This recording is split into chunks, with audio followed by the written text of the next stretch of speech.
Mister আজাজিল আল্লাহর দরবারে ডাক দিয়ে বলেন, রাব্বি আমি 9 লক্ষ বছর ইবাদত করলাম আল্লাহ, 9 লক্ষ বছরের ইবাদতের বিনিময়ে আমি কিছু পাই না।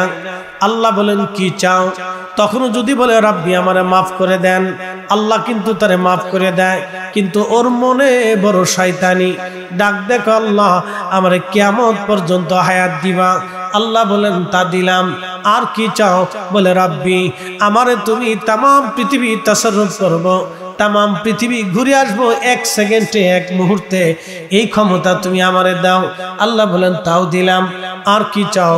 বলে রাব্বি তোমার বান্দাদের রক্তের শিরার ভিতরে দিয়ে ঢুকে কালবের মধ্যে বসে বসে আমি ধোঁকা দিতে থাকবো, বাহানা দিতে থাকবো, আর এই শক্তি ক্ষমতা তুমি আমারে দাও। তোমার বান্দার রক্তের শিরার ভিতর দিয়ে ঢোকার সুযোগ আমারে দিয়ে দাও। এই জন্য জিনেরা যখন মানুষকে ধরে দেখবেন তার শরীরের সাথে জিনেরা অ্যাডজাস্ট হয়ে যায়, জিনরা মানুষের শরীরের সাথে অ্যাডজাস্ট হয়। যখন এই জিনের রুগীরে বাড়ি দিবেন তখন দেখবেন যখন জিন যারা ছাড়ায়, উলামায়ে কেরাম অথবা যারা কবিরাজ আছে বা ফকির আছে, জিন যখন ছাড়ায় রোগীর শরীরে বাড়ি দিলে রোগীর গায়ে বাড়ি লাগে না, জিনের গায়ে বাড়ি লাগে। মাটির উপরে বাড়ি দিলে জিনের গায়ে বাড়ি লাগে, ওই রোগীর গায়ে বাড়ি লাগে না। দেখবেন আপনার মরিচ পুরা দিয়ে নাকে শুকা দেয়, ওই মানুষের শরীরে এটা লাগে না, এটা জিনের শরীরে লাগে, কারণ সে ওই পুরা বডিটাকে জিন তার নিজের নিয়ন্ত্রণে নিয়ে নেয়। আজাজিল ডাক দিয়ে বলে রাব আমার এই ক্ষমতা তুমি দাও, মানব শরীরের রক্তের শিরার ভিতর দিয়ে ঢুকে কালবের মধ্যে বসে বসে আমি বান্দাকে ধোঁকা দিব।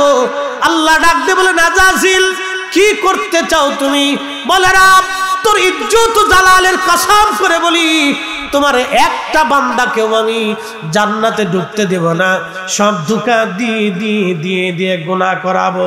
এই জন্য দেখবেন নবীরা ছাড়া কোন ব্যক্তি মাসুম না, শুধু একমাত্র আল আনবিয়াউ মাসুমুন, একমাত্র নবীরা হলো মাসুম, নবীরা ছাড়া আর কেউ মাসুম না, সবার জীবনেই গুনাহ হয়। আর আল্লাহর ওলিরা হলো মাহফুজ, আল্লাহ তাদের ওলিদেরকে গুনাহ থেকে বাঁচায় রাখে, আল্লাহ তার ওলিদেরকে গুনাহ থেকে হেফাজত করে। একবার জোরে বলা যাবে কি মারহাবা। শয়তান ডাক দিয়ে বলে রাব্বি তোর বান্দাদেরকে গুনাহ করে জাহান্নামী বানাবো, একটাকেও জান্নাতে ঢুকতে দেব না।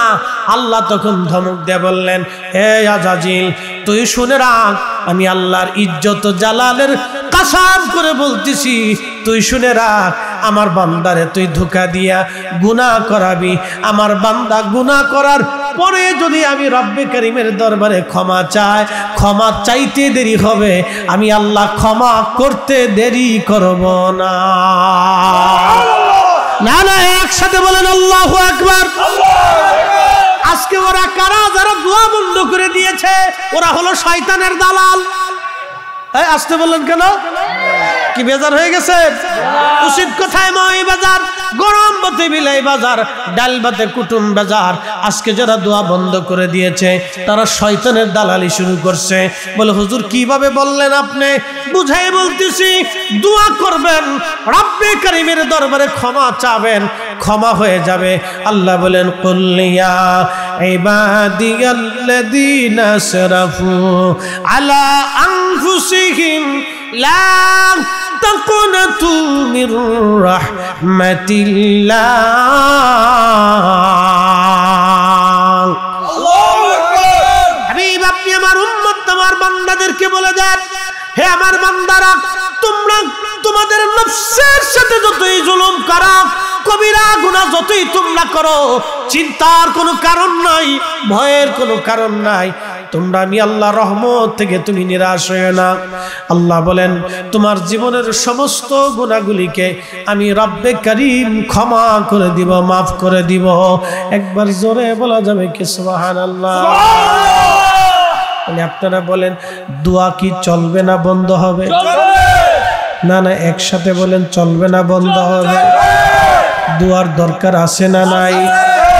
বাড়িতে মিলাদ পড়ে দোয়া পারেন করবেন, কোরআন খতম দিয়ে পারেন পড়বেন, মানুষদেরকে ডেকে এনে তাবারক দিয়া, জিলাপি দিয়া, মিষ্টি দিয়া, খেজুর দিয়া, উত্তম হালাল খাবার দিয়া মানুষদেরকে ডেকে এনে দোয়া করাইয়া তাদের মেহমানদারি করাই হলো করবেন, দুরূদ শরীফ পড়াই হলো করবেন, কালেমা খানি কালেমা শরীফ খতম দিয়ে হলো করাবেন, কোরআন শরীফ খতম দিয়ে হলো করাবেন, উলামা ইকরাম ডেকে হলো করাবেন, তলবে আলেমদেরকে ডেকে হলো করাবেন, এলাকার মুরব্বী সুধী সমাজ এবং মুসলমানদেরকে ডেকে হলো ঘরে ঘরে মিলাদ পড়াবেন, কোরআন শরীফ খতম দেবেন। বলে হুজুর কারণ কি? বলে দিয়ে যায়, আল্লাহর কালামের উপরে পৃথিবীতে কারো কালাম হতে পারে না। নবীর দুরুদের শব্দের চাইতে এত সুন্দর শব্দ পৃথিবীতে কোনো শব্দ হতে পারে না। কি কথা কন না কেন? ঠিক না? আল্লাহর কোরআনের চাইতে দামি কথা আছে? একসাথে বলেন আছে? এত দামি শব্দ পৃথিবীতে আর আছে? এটা মুসলমানের ঘরে ঘরেও হওয়া উচিত। এই যে সূরা বাকারা, সর্বপ্রথম যে সূরাটা আছে বাকারা, আজকে বলে দিয়ে যায়, কারো ঘরে যদি জিনের উৎপাত থাকে, জিনেরা দুষ্টামি করে, শয়তানের উৎপাত থাকে, দেখবেন অনেক বাড়িতে জিনের আসর থাকে, মাঝে মধ্যে নানান ডিস্টার্ব করে, মেয়েদের উত্ত্যক্ত করে, বাচ্চাদের ক্ষতি করতে চায়। সূরা বাকারা প্রত্যেকদিন রাত্রিবেলা সকালবেলা যদি আপনি তেলাওয়াত করেন, আপনার ঘরে জিন ভূত প্রেত খারাপ দুষ্ট শয়তান সব আপনার ঘর থেকে একবারে পালায় যাবে, আর আসবে না। চিৎকার মেরে জোরে বলেন আল্লাহু আকবার।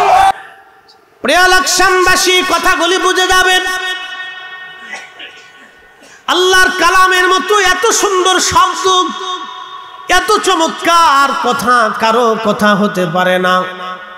এত সুন্দর কালাম আর কারো কথা হতে পারে না। নবীর দুরুদের মতো এত মধুর বাক্য কোন বাক্যে হতে পারে না। অতএব এই দুইটাই আপনার ঘরের মধ্যে চলমান রাখতে হবে। প্রিয় উপস্থিতি, রাসূল কারীমের একজন সাহাবী, তার নাম হযরত আবু হুরায়রা রাদিয়াল্লাহু আনহুর একটা ঘটনা মনে পড়ে গেল, সহিহ বুখারীতে আসছে। আল্লাহর নবী হযরত আবু হুরায়রাকে বলেন, আবু হুরায়রা রে, তোমাকে বাইতুল মাল পাহারা দেওয়ার জন্য দিলাম। হযরত আবু হুরায়রা বলেন, আমি বাইতুল মাল পাহারা দেওয়ার জন্য গেলাম, খাদ্য গুদাম পাহারা দেওয়ার জন্য রাত্রিবেলা দরজার পাশে বসে আছি। মনোযোগ দিন, ঘটনাটা খুব চমৎকার। বাইতুল মাল পাহারা দেওয়ার জন্য বসে আছি, ঠিক এমন সময় দেখি একটা চোর বাইতুল মালের ভিতরে ধীরে ধীরে ধীরে ধীরে রাত্রিবেলা আধারে আধারে ধীরে ধীরে যায়। আমি চিন্তা করলাম, চোর বাইতুল মালে আসছো চুরি করার জন্য, আজকে তোর নিস্তার নাই, আজকে তোরে ধরে নিয়ে যাব। আমি আস্তে করে যাইয়া চোরটাকে পিছন দিক থেকে বাইতুল মালের মধ্যে ধরে ফেললাম।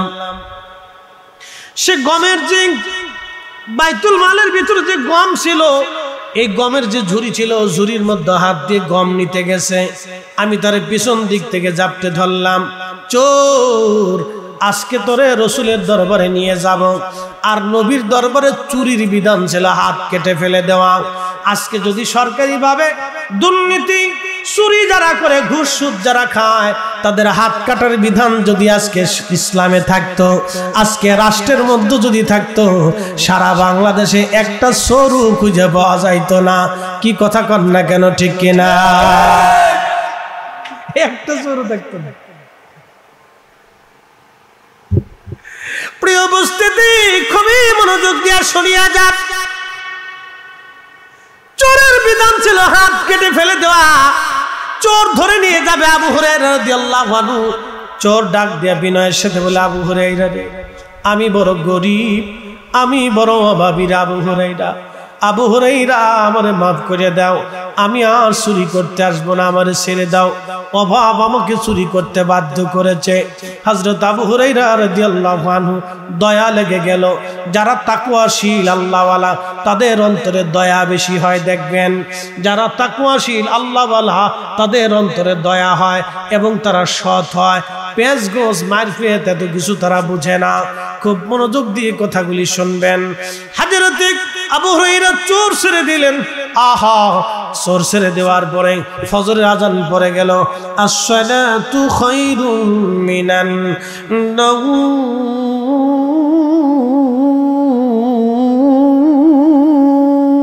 আল্লাহু আকবার।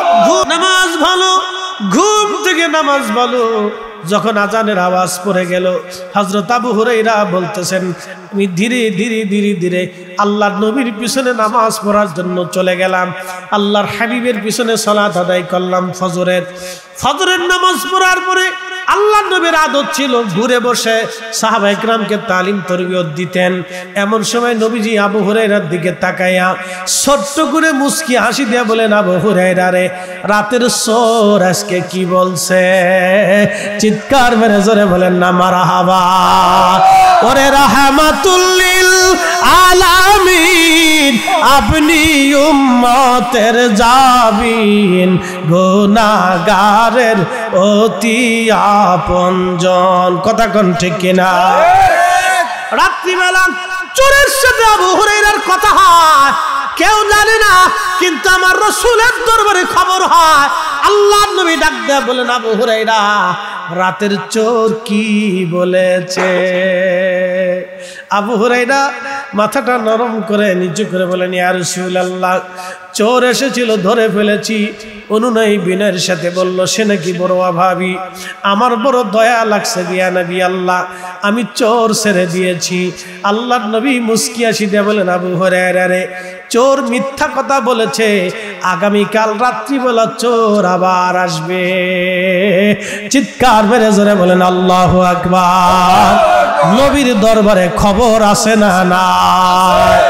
আল্লাহ বলেন, কামা আরসালনা ফীকুম রাসূলাম মিনকুম ইয়াতলু আলাইকুম আয়াতিনা ওয়া ইউযাক্কিকুম ওয়া ইউআল্লিমুকুমুল কিতাবা ওয়াল হিকমাতা ওয়া ইউআল্লিমুকুম মা লাম তাকুনু তা'লামুন। কোরআন বলতেছে, হুজুর, আমি আপনাকে দুনিয়াতে পাঠিয়েছি। কি জন্য পাঠাইলাম? ইয়া নবী আল্লাহ, এই জন্য পাঠাইলাম আমি আল্লাহর কোরআনের আয়াতগুলি আপনি তেলাওয়াত করে করে তাদেরকে শোনাবেন, এর বিধানগুলি আপনি জানাবেন, এর হালাল আপনি জানাবেন, এর হারাম আপনি জানাবেন, এখানে যত উপদেশ আছে আপনি উম্মতকে শিখাবেন, এর তাফসীর আপনি শিখাবেন, এর মিনিং আপনি শিখাবেন। কোরআনের দুইটা দিক আছে, একটা জাহির আর একটা বাতিন। জাহিরটা উম্মতকে শিখাবেন, বাতিনটা উম্মতকে শিখাবেন। জাহিরটা উম্মতকে শিখাবেন, বাতিনটা উম্মতকে শিখাবেন। এই কোরআনে আল্লাহ যেটা হালাল করেছেন সেটা আমাদের নবী শিখিয়ে গেলেন, যেটা হারাম করেছেন আমাদেরকে শিখাই গেলেন। এই কোরআনের হালাল হারাম, এই কোরআনের জাহিরি অর্থ, শরঈ অর্থগুলি আল্লাহর নবী হাতে কলমে প্র্যাকটিক্যাল আমাদের শিখাই দিয়ে গেলেন। কিন্তু বাতিনি, আলিফ লাম মিম, আলিফ লাম রা, ইয়াসিন, তাহা, আনুন, কাফ হা ইয়া আইন সাদ, এইগুলির অর্থ আমরা কেউ জানি না, শুধু আল্লাহ বলতেন, নবী জানতেন। মাঝখানে যিনি ওহী এনেছিলেন জিবরাইল, তিনিও জানতেন না। একবার জোরে বলা যাবে কি মারহাবা?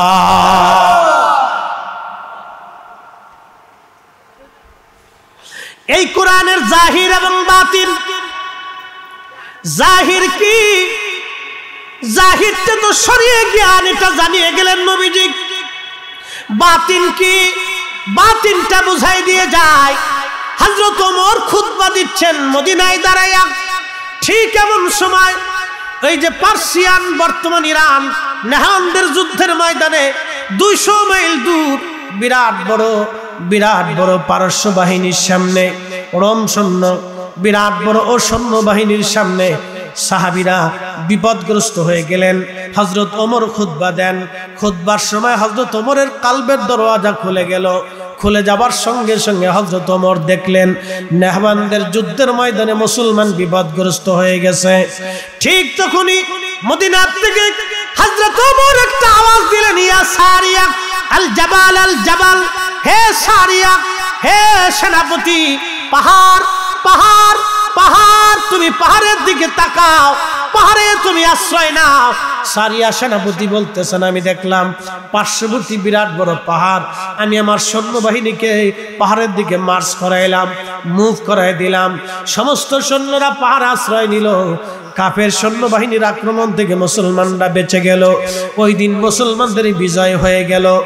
মুসলমানদের বিজয় হয়েছে তো বটে, কিন্তু হযরত ওমর খুতবা দিলেন মদিনায়, আওয়াজ চলে গেল 200 মাইল দূরে। হযরত ওমর মদিনায়, ঘটনা ঘটে 200 মাইল দূরে। দুনিয়ার কেউ দেখলো না। ওই সময় অনেক সাহাবী সামনে বসে আছে, কোন সাহাবীর চোখে রাডারে পড়লো না, কোন সাহাবীর রাডারে ধরা পড়লো না, কিন্তু খলিফাতুল মুসলিমিন ওমরের রাডারে সেটা ধরা পড়ে গেল। এই যে শরীয়ী বিদ্যার পাশাপাশি হাকিকি বিদ্যা, এই বিদ্যাটা হযরত ওমর আল্লাহর নবীর কদম থেকে শিখেছিলেন। এই জন্য আল্লাহর কোরআন বলল, ওয়ায়ুযাক্কিকুম ওয়ায়ুআল্লিমুকুমুল কিতাবা ওয়াল হিকমাতা।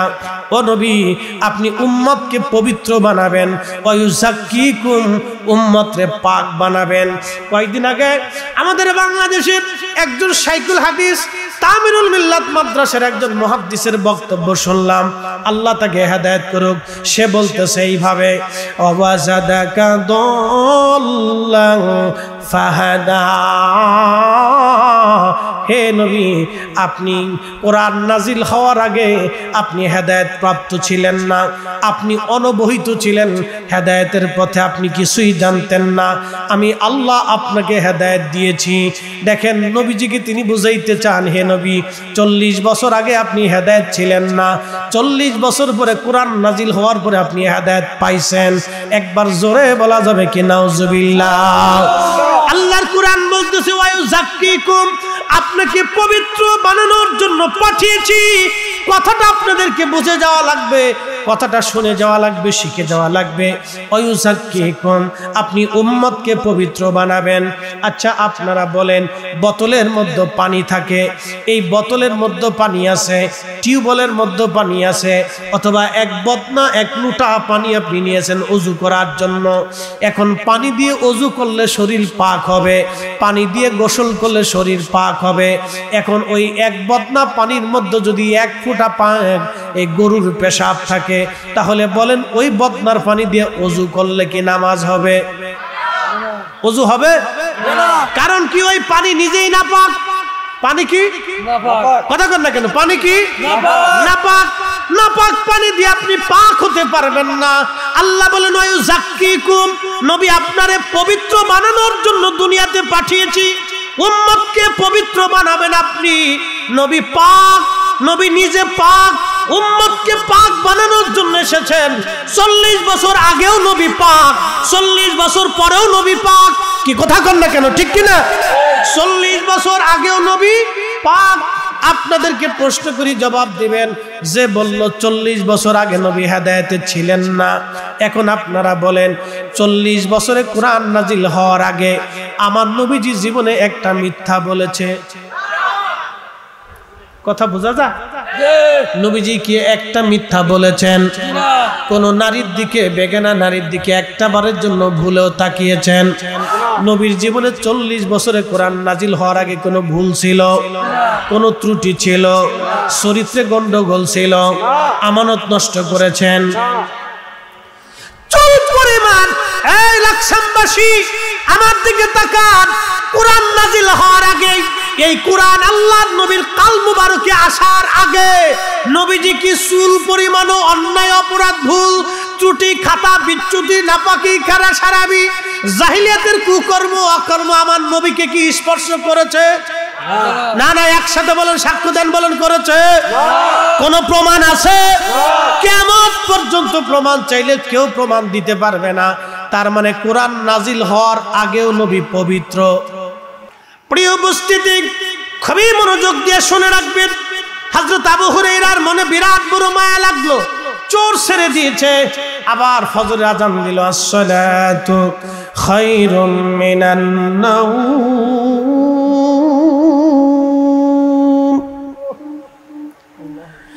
আযান পড়ার পরে সমস্ত সাহাবীরা মসজিদে নববীতে আল্লাহর হাবিবের পিছনে নামাজের জন্য চলে গেলেন। আবু হুরায়রা বলেন, আবু নামাজের কাতারে নামাজ শেষ করার পরে আল্লাহর নবীর আদত ছিল প্রত্যেক ফজরের নামাজের পরে নবীজি ঘুরে বসে সাহাবীদেরকে তালিম তরবিয়ত দিতেন। আল্লাহর নবী ঘুরে বসে জিজ্ঞাসা করলেন মুস্কি হাসি দিয়া, আবু হুরায়রা, রাতের চোর বাইতুল মালে আজকে কি বলছে?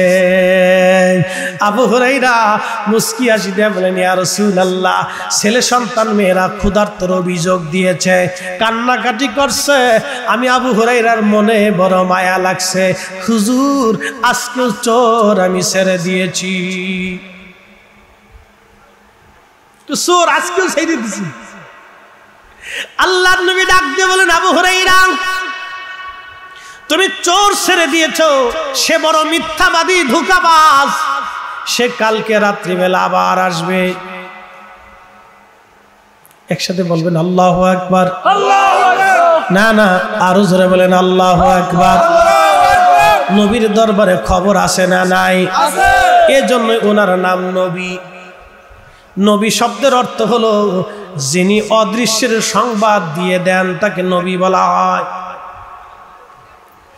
যিনি গায়েবের সংবাদ দেন, অদৃশ্যের খবর দেন, তিনি নবী, তিনি নবী। হযরত আবু হুরায়রা রাদিয়াল্লাহু আনহু বললেন, আল্লাহর নবী যখন বলছে রাতের চোর আবার আসবে, আমার দৃঢ় বিশ্বাস চোর আবার আসবে।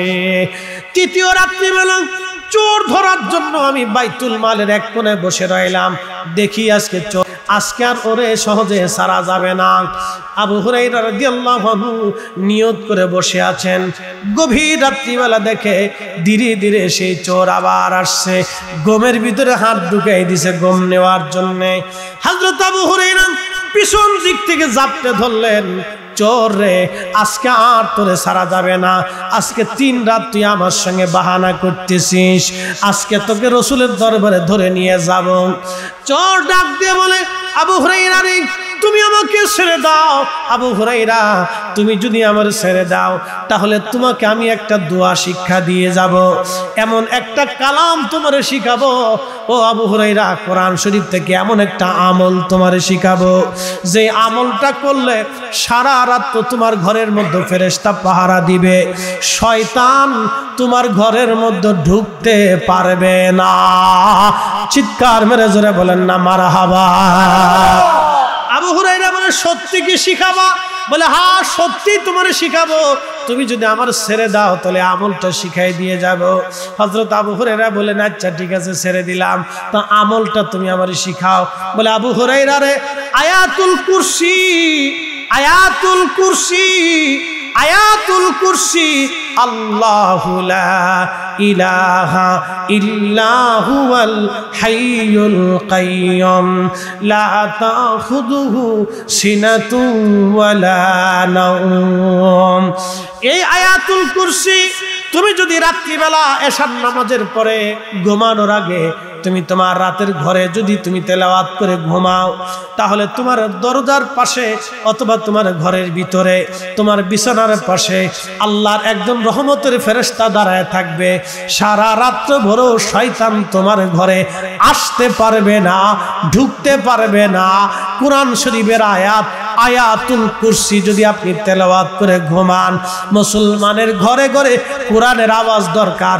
আজকে মুসলমানের ঘরে ঘরে কোরআনের আওয়াজ বাদ দিয়া ফেসবুকের আওয়াজ চলে গেছে, ইউটিউবের আওয়াজ চলে গেছে, স্টার জলসা ঢুকে গেছে, জি বাংলা ঢুকে গেছে, নাটক সিনেমা ঢুকে গেছে, গান বাজনা ঢুকে গেছে। যেমন মহিলারা তেমন বেটারা দুই গ্রুপে পাল্লা পাল্লে দেওয়া শুরু হয়ে গেছে। এইভাবে যদি কোরআনের আওয়াজ, নবীর দুরূদ ও সালাম, দোয়া, দুরূদ, মিলাদ, মাহফিল যদি ঘরে ঘরে থেকে বন্ধ হয়ে যায়, আমি সময় দিলাম মাত্র 10 বছর, মাহফিল বন্ধ করে দেন, পীর মাশায়েখদের দরবারে আসা যাওয়া বন্ধ করে দেন, ঘরে ঘরে দোয়া, মিরাত, কোরআন খতম বন্ধ করে দেন, ওয়াজ মাহফিল বন্ধ করে দেন, মাত্র 5 বছরে দেখবেন লাকসামই ফুল মার্কেটের সামনে দিয়া, চেয়ারম্যান সাহেবের হোটেলের সামনে দিয়া, হোটেলের ভিতরে দিয়া জিন্সের প্যান্ট পরিয়া, হাফ প্যান্ট পরে আমার দেশের মেয়েরা ওনার হোটেলে খাবার খাইতে যাবে, নাস্তা করতে যাবে। এ দেশের মুসলমান কিছুই বলতে পারবে না। কথা কন না কেন? প্রিয় মুসলমান আমার, সবাই লম্বা করব না, কথা বেশি বাড়াবো না, খুব মনোযোগ দেন, 10টা মিনিট সময় আমাকে দিয়ে যান, কথাটা শেষ করে দিয়ে যায়। হযরত আবু হুরায়রা রাদিয়াল্লাহু তাআলা আনহু তিনি ডাক দিয়ে বলতেছেন, আমি চোরকে ছেড়ে দিলাম, ওই ফজিলত জানার পরে আমি চোর ছেড়ে দিলাম। মসজিদে নববীতে আযান পড়ে গেল, আসসালাতু খায়রুম মিনান নাওম,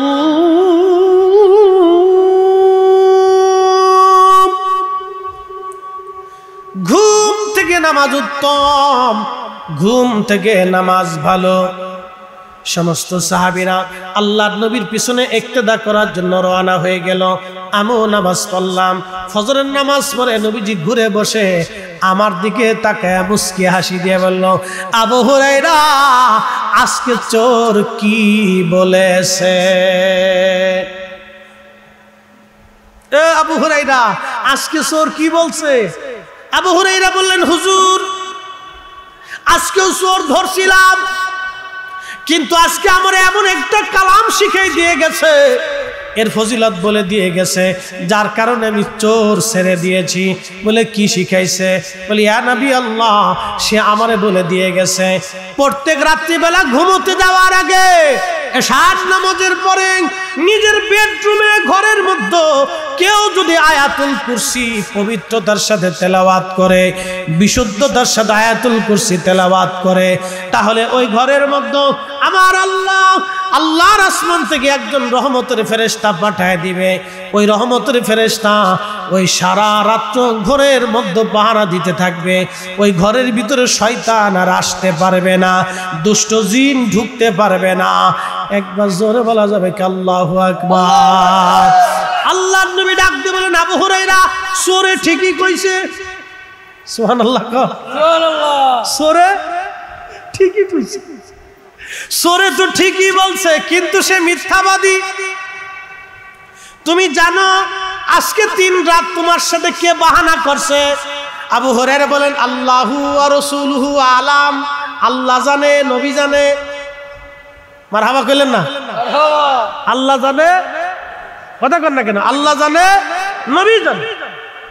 আল্লাহু রাসূলুহু আলাম, আল্লাহ জানে, নবী জানে। বলে আবু হুরায়রা আজকে 3 রাত তোমার সাথে বাহানা দিছে, তার নাম মিস্টার আজাজিল। আজকে 3 রাত তোমার সঙ্গে বাহানা করছেন। আবু হুরায়রা সে বড় ধোঁকাবাজ, কিন্তু কোরআনের আয়াত আয়াতুল কুরসির ফজিলত সে সত্য বলে গেছে। আমি নবী নিজেও বললাম, এই আয়াতুল কুরসি রাত্রিবেলা এশার নামাজের পরে কেউ যদি তেলাওয়াত করে ঘুমায়, আল্লাহর পক্ষ থেকে রহমতের ফেরেশতা তার ওই ঘরটাকে সারা রাত্র পাহারা দিবে। দুষ্ট জিন শয়তান ওই ঘরের মধ্যে ঢুকতে পারবে না। তাহলে মুসলমানের ঘরে কোরআনের আওয়াজ দরকার আছে না? না, এই হাত তুলে বলেন আছে না নাই? বেশি বেশি করবেন, মেয়েদেরকে কোরআন পড়াবেন, ছেলেদেরকে কোরআন শিখাবেন, হাতে ধইরে ঘাড়ে ধইরে বসেই হলো কোরআন শিখতে হবে। কারো শরীরে যদি ডায়াবেটিস একবার আসে, তার জীবনের 50% শেষ হয়ে যায়, যৌবন শেষ হয়ে যায়, শক্তিমত্তা শেষ হয়ে যায়, চোখের আলো কমে আসে, কানের শক্তি কমে যায়, জবানের পাওয়ার কমে আসে, পেটের ক্ষুধার পাওয়ার কমে যায়, শরীরের হাত পার কর্মক্ষমতা কমে যায়, ব্রেনের স্মৃতিশক্তি তার কমতে থাকে, এক এক করে প্রত্যেকটা পার্টস তার দুর্বল হতে থাকে। যদি একবার ডায়াবেটিস আছে, এটা দুনিয়ার ভিতরে এক ধরনের আল্লাহর পক্ষ থেকে আযাব। কারো একবার যদি হার্ট স্ট্রোক হয়ে যায়, একবার যদি সে স্ট্রোক করে, তাহলে তার জীবনের 80% শেষ হয়ে যায়। কারণ একবার স্ট্রোক করার পরে তার আর কিছু থাকে না, জোরে কথা বলতে পারে না, জোরে দৌড়াইতে পারে না, বেশি ভারী কাজ সে করতে পারে না, বেছে কুছে খাবার খেতে হয়। একবার হার্ট স্ট্রোক করলে তার জীবনের 80% শেষ হয়ে যায়। যদি সে যৌবনে স্ট্রোক করে, তাহলে ধীরে ধীরে দেখবেন তার স্ত্রী তাকে ছেড়ে চলে যাবে, সন্তানরা পছন্দ করে না, গ্রামবাসী ভাবে সে দুর্বল হয়ে গেছে, তার আর আজকে ক্ষমতা নাই, জোরে কথা বলতে পারে না, চিল্লাইতে পারে না, জোরে দৌড়াইতে পারে না, কঠিন কাজ শেয়ার করতে পারে না। এটাও আল্লাহর পক্ষ থেকে আযাব, এটাও আল্লাহর পক্ষ থেকে গজব। কথা বলেন ঠিক কিনা? একবার যদি কারো ব্রেন স্ট্রোক করে, এই কথা কন না কেন? কোরআন নাজিল হওয়ার আগেও নবী আল্লাহ কর্তৃক নিয়ন্ত্রিত, আল্লাহ কর্তৃক নিয়ন্ত্রিত। অতএব কোরআনের ওই আয়াতের অপব্যাখ্যা কইরা রাসূলের হেদায়েত থেকে নবীর মর্যাদাকে ছোট করে দেখার কোনো সুযোগ নাই। যারা এই কথা বলতেছেন তিনারা যদি এর উপরে কায়েম থাকেন তাহলে আমি মনে করব সে নাফরমান হয়ে গেছে। এই কথা কন না কেন? যদি এই কথার উপরে তিনি দায়েম এবং কায়েম থাকে, ইস্তেকামত থাকে, না আমি ঠিক বলেছি, এই অর্থই ঠিক, তাহলে আল্লাহর কসম করে বলি কোরআনের 40টা আয়াত মিথ্যা হবে।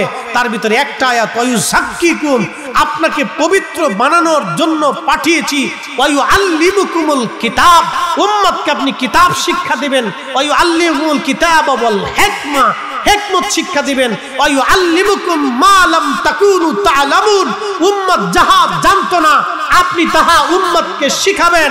কোরআন বলেছে মাইয়ুতির রাসূলা ফাকাদ আতা আল্লাহ, নবীর ইত্তেবা হলে আল্লাহর ইত্তেবা হয়ে যায়। নবীর ইত্তেবা হলে যদি আল্লাহর ইত্তেবা হয়ে যায় তাহলে 40 বছর আগে ইত্তেবা করা যাবে না। এই ব্যাপারে এই আয়াতের কোনো নির্দেশনা নাই। আল্লাহ 40 বছর আগেরটাও করতে বলেছেন, 40 বছরের পরেরটাও করতে বলেছেন। আল্লাহ নিজে বলেছেন কুল ইন কুনতুম তুহিব্বুনাল্লাহ, আমাকে যদি ভালোবাসতে চাও ও নবী উম্মতকে জানায় দেন ফাত্তাবিউনি, সেজন্য আপনি নবীর ইত্তেবা করে আপনার অনুসরণ করে 40 বছর আগের অনুসরণ করবে, 40 বছর পরেরটাও করবে। ও নবী আপনার পুরো জিন্দেগিকে যে অনুসরণ করবে সেই হকের উপরে থাকবে, আমি আল্লাহ থেকে ভালোবাসবো, শুধু ভালোবাসবই না তার জীবনের গুনাহকে মাফ করে দিব। একসাথে বলা যাবে আল্লাহু আকবার। আল্লাহর কোরআন বলছে ইয়া আইয়ুহাল্লাযীনা আমানু, হে ঈমানদার, আতিউল্লাহ ওয়া আতিউর রাসূল, আমার ইত্তেবা করো, আমার রাসূলের ইত্তেবা করো। আতিউন শব্দ আল্লাহর বেলায় যেমন, আতিউন শব্দ রাসূলের বেলায় তেমন, আতিউন শব্দ আল্লাহর বেলায় যেমন, আতিউন শব্দ রাসূলের বেলায় তেমন। আল্লাহকে যেইভাবে মানতে হবে, রাসূলের আইনকে সেভাবে মানতে হবে, আল্লাহর কোরআনকে যেইভাবে মানতে হবে, নবীর সুন্নাহকে সেইভাবে মানতে হবে। আল্লাহর কোরআনকে যেইভাবে মানতে হবে, নবীর জিন্দেগিকে সেইভাবে মানতে হবে। 40 বছর আগেও মানতে হবে, 40 বছর পরেও মানতে হবে। কেউ যদি বলে 40 বছর আগে ওয়া জাদাকা দাল্লান ফাহাদা, এই আয়াতের তাফসীর দিয়ে বলে নবী গুমরাহির মধ্যে ছিল, হেদায়েতের উপরে ছিল না, সে বাতিল, মিথ্যাবাদী, মিথ্যাবাদী ইহুদির দালাল ছাড়া আর অন্য কিছু হতে পারে না। কথা বলেন ঠিক না বেঠিক? এগুলো ঈমান বিধ্বংসী ফিতনাকারী কথা। এগুলির উপরে যদি সে ইস্তেকামাত থাকে তাহলে তাকে তওবা করতে হবে, তাকে ইস্তিগফার করতে হবে, প্রকাশ্যে ক্ষমা চাইতে হবে, তার ভুল স্বীকার করতে হবে। প্রকাশ্যে ক্ষমা না চাওয়া পর্যন্ত সে কামিল হতে পারবে না, মুসলমান হতে পারবে না। প্রিয় উপস্থিতি, আল্লাহ রাসূলের মহান চরিত্র নিয়ে যারা বাজে কথা বলবে, নাস্তিকরা বলল রাসূল করিম সাল্লাল্লাহু আলাইহি সাল্লামের চরিত্রের মধ্যে গন্ডগোল ছিল, তিনি অধিক বিয়ে করেছিলেন। নবীজির অধিক বিয়ে ছিল কাম পিপাসা নিবারণ করার জন্য। একসাথে বলা যাবে না নাউজুবিল্লাহ? রাসূলের অধিক বিবাহ কি কাম পিপাসা নিবারণের জন্য ছিল? এত বড় রাসূলের মহান চরিত্রে যে আঘাত দিতে পারে সে আর মুসলমান নাই, আমরা বুঝতে পারি তার জন্মের ভিতরে ভেজাল আছে। কথা কোন ঠিক না বেঠিক? আল্লাহ রাসূলের 40 বছরের জীবনকে কেউ যদি অস্বীকার করে সে মুসলমানই থাকে না, সে মুসলমানই না। রাসূল করিমের 40 বছরের জিন্দেগিকে কেউ যদি অস্বীকার করে, আর কেউ যদি মনে করে ওই 40 বছরে নবী হেদায়েতের উপরে ছিলেন না, নবী হেদায়েত সম্পর্কে জানতেন না, তাহলে তার জিন্দেগি মিথ্যা হবে, তার কোরআন হাদিস শিক্ষা মিথ্যা হবে, তার ঈমান আমল নষ্ট হবে, তার আখিরাত বরবাদ হবে। তওবা না করা পর্যন্ত সে এর উপর ইস্তেকামাত থাকলে সে বেঈমান হয়ে কবরে যেতে হবে। ঠিক? ফাজলিমের একটা সীমা থাকা উচিত। আল্লাহর কোরআনের 40টা আয়াত মিথ্যায় পর্যবেসিত হবে। আমাদেরকে শাহাদাত দলিল আছে, আপনাদেরকে বুঝাইতেছি, সারা জীবন মনে রাখবে। কষ্ট হইতেছে আপনাদের? না, কথা কি বোঝা যায়? আপনাদের কথা বুঝতে পারতেছেন? এই জন্য কাজী নজরুল কি চমৎকার লিখেছেন, আল্লাহকে যে পাইতে চায়, আল্লাহকে যে পাইতে চায়, হযরতকে ভালোবেসে, আরশ কুরসি লৌহ কলম না চাহিতেই পেয়েছে সে। আমি যদি আরব হতাম মদিনারি পথ, সেই পথ দিয়ে হেঁটে যাইতেন নূর নবী হাজরাত, নূর নবী হাজরাত। একবার জোরে বলা যাবে কি মারহাবা। এই কোরআনের সর্বশ্রেষ্ঠ রাসূল করিমের সম্মানের একটা দলিল আপনাদেরকে দিচ্ছি, একসাথে বলেন তো আল্লাহু আকবার। আল্লাহু আকবার। ওয়ামা আরসালনাকা ইল্লা রাহমাতাল লিল আলামিন। আল্লাহু আকবার।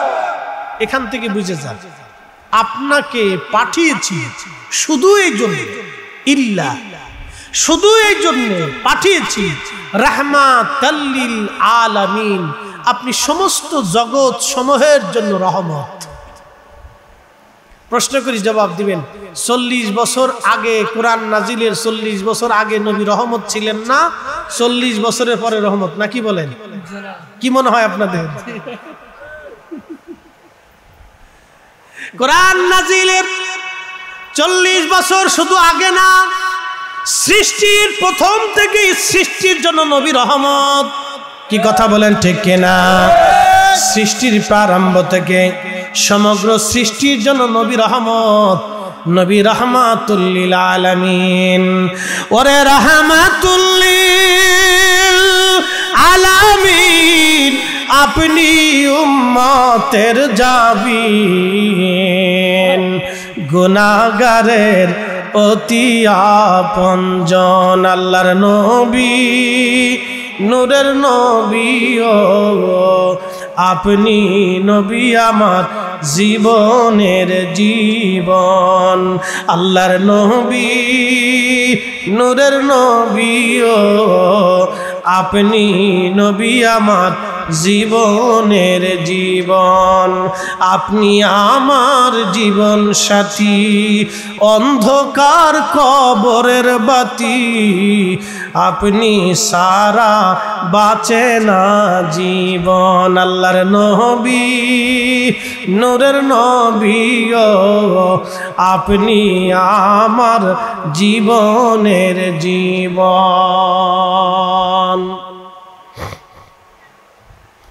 হযরত আবু হুরায়রা বলেন, নবীজি বলেছেন কালকে রাত্রিবেলা চোর আবার আসবে। আমার অন্তরে একেবারে পরিপূর্ণ ইয়াকিন এসে গেল, নবী মিথ্যা বলতে পারে না, নবী কখনো মিথ্যা বলেন নাই, নবীর কথাটাই সত্য। কালকে চোর আবার আসবে বাইতুল মালে চুরি করার জন্য। আমি চোরটাকে মজবুত করে ধরার জন্য বাইতুল মালে এক কোনায় লুকায় রইলাম, কারণ আল্লাহর হাবিব বলেছে চোর আসবে। আমি 100% শিওর এবং পিওর কালকে রাত আবার চোর আসবে, এটা রাসূলের ইলম। এই জন্য সাহাবীদেরকে আল্লাহর নবী কোনো বিষয়ে যদি প্রশ্ন করতেন, এটা এতই মশহুর এবং মুতাওয়াতির পর্যায়ের সনদ, আমি এর সনদ বলে বলে শেষ করতে পারবো না। সোয়া লক্ষ সাহাবী, একজন দুইজন না, সোয়া লক্ষ সাহাবীর আকীদা বিশ্বাস ছিল নবীজি কোনো বিষয়ে আসমানে, জমিনে, আখিরাতে, কবরে, হাসরে, মিজানে, ফুলসিরাতে, জান্নাতে, অতীতে, বর্তমানে, রুহে, রেহেমে, জেসেমে, জড়জগতে, নূরের জগতে, সৃষ্টির প্রথমে, আদিতে, অন্ততে, শুরুতে, শেষে, মাঝে কোন বিষয়ে আল্লাহর নবী হাজেরে গায়েবে, হাজেরে গায়েবে। কোন বিষয়ে আল্লাহর নবী যদি সাহাবীদেরকে প্রশ্ন করতেন, সাহাবীরা চমৎকার এক ভদ্রচিত জবাব দিতেন, আল্লাহু ওয়া রাসূলুহু আলাম, আল্লাহ এবং আল্লাহর নবী ভালো জানে, আল্লাহ জানে, নবী জানে, আল্লাহ জানে, নবী জানে। এটা এত পরিমাণে মুতাওয়াতির পর্যায়ের হাদিস, মশহুর, এত সনদে আসছে যে সনদ গুনে গুনে শেষ করা আমার পক্ষে সম্ভব না।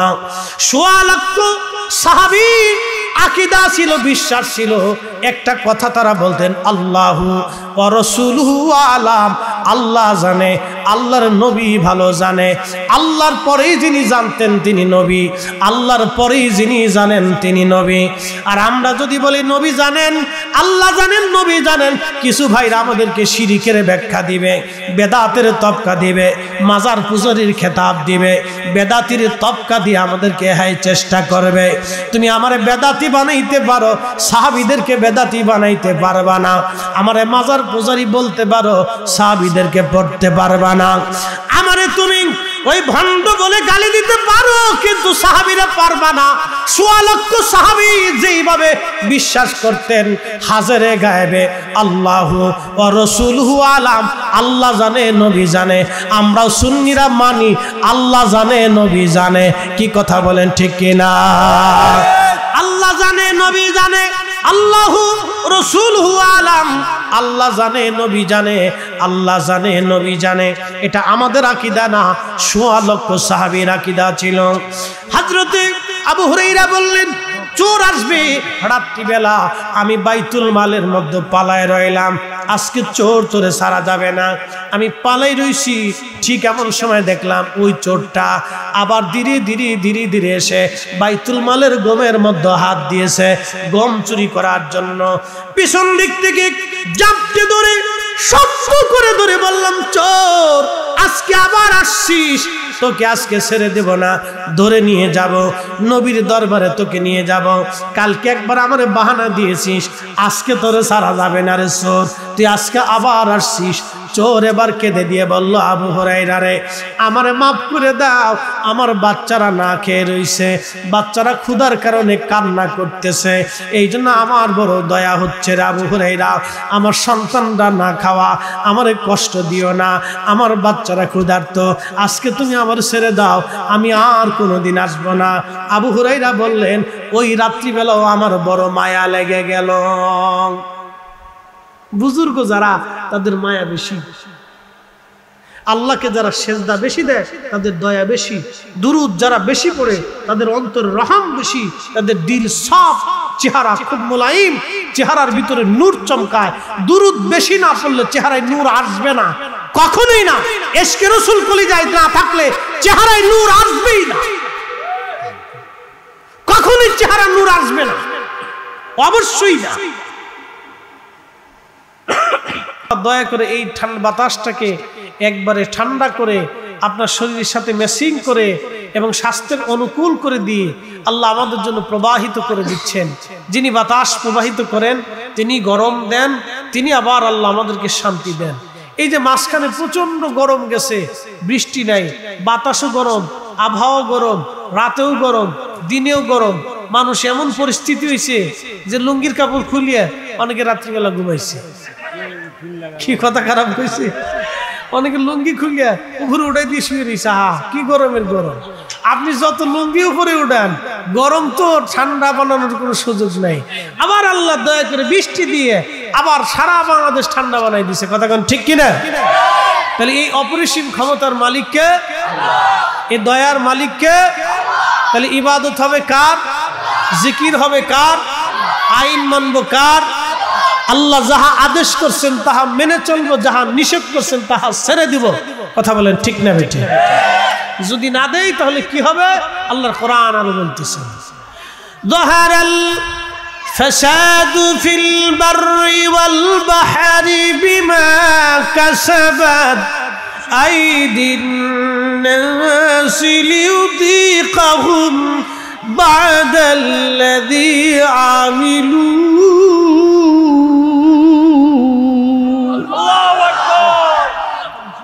জলে এবং স্থলে বিপর্যয়, মুসিবত, সমুদ্রে এবং স্থলে। স্থলে কি? করোনা মহামারী, ডায়াবেটিস, প্রেসার, হার্টের সমস্যা, কিডনি সমস্যা, লিভারের সমস্যা, ক্যান্সার, এরপরে আলসার, এরপরে আপনার এই প্যারালাইসিস, এই যে এই ধরনের যাবতীয় কিছু মহামারী আছে, খুব ভয়াবহ রোগ আছে, যেটা হইলে আর সারে না, ব্রেন স্ট্রোক। আমি আপনাদেরকে বুঝাই, জহারাল ফাসাদু ফিল বাররি ওয়াল বাহরি বিমা কাসাবাত আইদিন নাস। আমাদের দু হাতের রুজি, এই জলে এবং স্থলে যে বিপর্যয় আসে, মুসিবত আসে, কেন আসে? কোরআন বলতেছে, বুঝে যান। ডায়াবেটিস আমাদের কারো শরীরে যদি আসে, তাহলে তার 50% শেষ। আমার দিকে তাকান, এই যুবক যারা আছেন, খালি বসে বসে ফেসবুক টিপেন না, ইউটিউব দেখেন না, লাইভ শেষ হয়ে যাবে। বাতাস চলুন, একসাথে বলেন আল্লাহু আকবার, নারে তাকবীর, নারে রিসালাত, আহলে সুন্নাত ওয়াল জামাত, কোরআন সুন্নাহর আলো। বাতাস কার? আল্লাহ। আমরা কার? আল্লাহ। জমিন কার? আল্লাহ। বাতাস কি বাংলাদেশের আইনে না আল্লাহর আইনে? আল্লাহর আইনে। বাতাস কি সরকারের আইনে না আল্লাহর আইনে? আল্লাহর আইনে। বাতাস কি আবহাওয়া অধিদপ্তরের অধীনে না আল্লাহর অধীনে? আল্লাহর আইনে। বাতাস কি এই আপনার কি বলে প্রাকৃতিক মন্ত্রী যে আছে, এটার কি মন্ত্রণালয় কয়? দুর্যোগ ও প্রতিরক্ষা মন্ত্রণালয়, কি বলে, দুর্যোগ মন্ত্রণালয়। তাহলে বাতাস কি, বৃষ্টি কি, বন্যা কি, সাইক্লোন কি, তুফান কি দুর্যোগ মন্ত্রণালয়ের অধীনে না আল্লাহর অধীনে? আমরা কার অধীনে? সূর্য কার অধীনে? তাহলে আল্লাহর আইন মেনে চলতে হবে। কতক্ষণ ঠিক কিনা? এই জন্য বেশি বেশি সুদ খাওয়ার দরকার। আজকে এক অটোওয়ালা আমার ঢাকা শহরে বাসায় নামাজ দেওয়ার সময় বলতেছে, হুজুর কি বলবো, দুঃখের কথা, 30,000 টাকা সুদের টাকা আনছিলাম, 70,000 টাকা দিছি, এখনো টাকা শেষ হয় না। আমি বললাম বাড়ি কোথায়? বলে বরিশাল। আমি বললাম যে কি করবেন? এই যে মাফ সব চাই, সুদে আলা মাফ করে না, খালি হে ডিম পারে, খালি ডিম পারে, ডিম পারে। আমি বললাম হে কি মানুষ না মুসলমান? হুজুর মানুষ ও মুসলমান। চিন্তা করতে পারছেন, 30,000 টাকা আনছে, 70,000 টাকা দিছে, তারপরে টাকা শেষ হয় না, এরপরও 40,000 টাকা দাবি করছে। আমি বললাম আর কি করবেন, মাফ সাফ চান, চেয়ারম্যান মেম্বার ধরিয়া কান্নাকাটি করে দেখেন এই বেটার কাছ থেকে ছুটতে পারেন কিনা। এ দুনিয়ার গজব, করোনা মহামারী চাইতে ভয়াবহ। কি কথা কন না, ঠিক কিনা?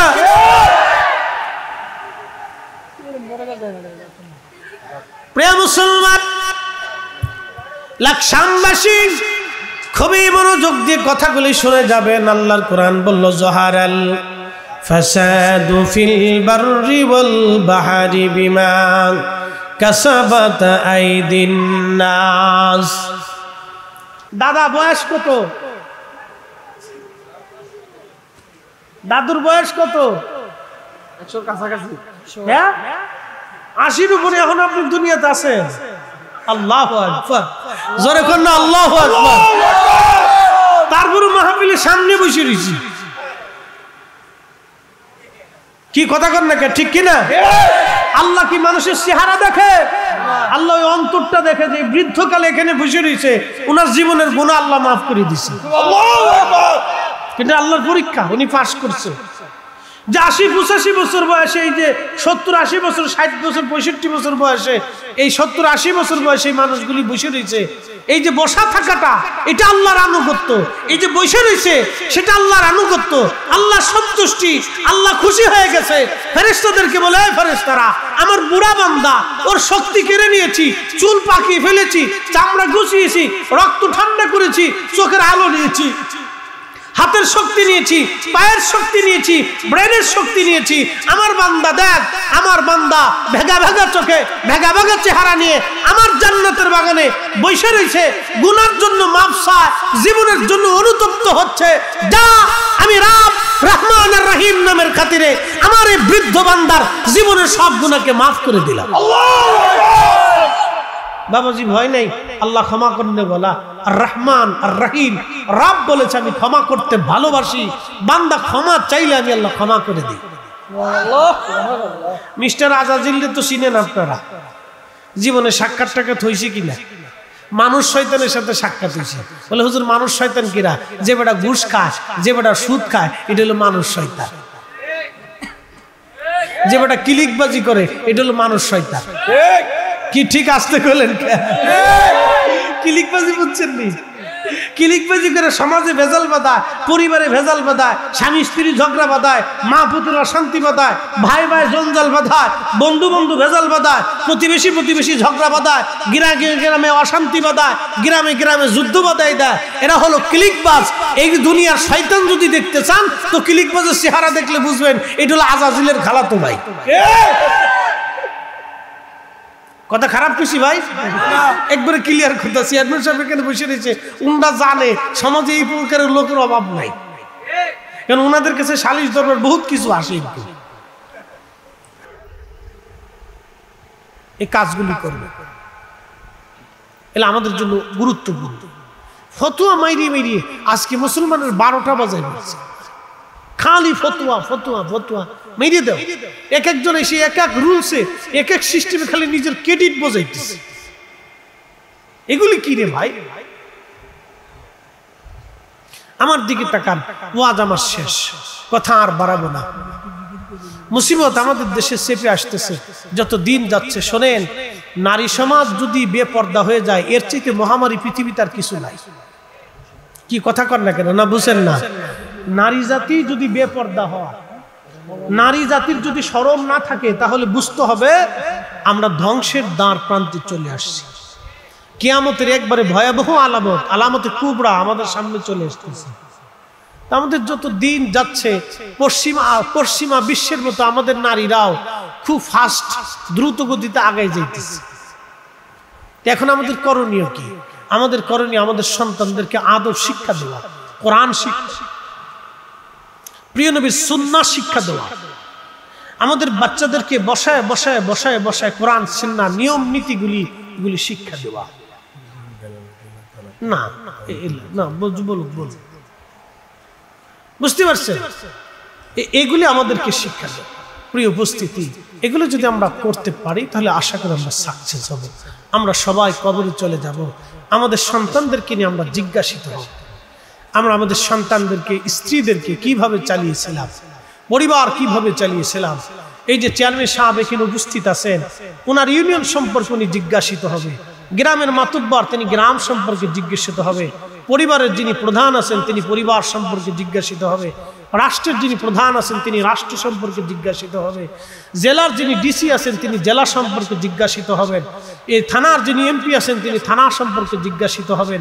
প্রত্যেক দায়িত্বপ্রাপ্ত ব্যক্তিগণ, তার অধীনস্থ ব্যক্তি প্রতিষ্ঠান, এই সব কিছু নিয়ে তার জিজ্ঞাসিত হবে।